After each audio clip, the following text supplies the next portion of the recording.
வாழ்க்கை எனும் ஓடம். வாழ்க்கை வாழ்வில் ஓடிக்கொண்டே இருக்கும். அது ஓடையில் செல்லும் ஓடம் போல. நாம் வாழ்வது நமக்காகவா, இல்லை பிறருக்காகவா?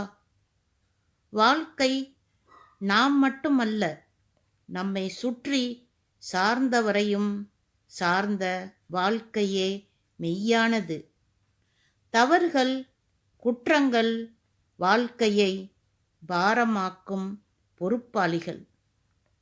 வருடம், நாள், நேரம் கடப்பதே வாழ்க்கை. வாழ்க்கை முடிந்தாலும் பேசப்படுவதுதான் வாழ்க்கை. 100 வருடம் வாழ்ந்தோம் என்பது பெரிதல்ல, என்ன செய்தோம் என்பதுதான் வாழ்க்கை.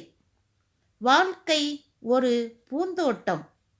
அதில் பூத்திருக்கும் மலர்கள் அன்பு, பாசம். கடந்து சென்ற இனிமை வாழ்வு, சுவையான தருணங்கள்.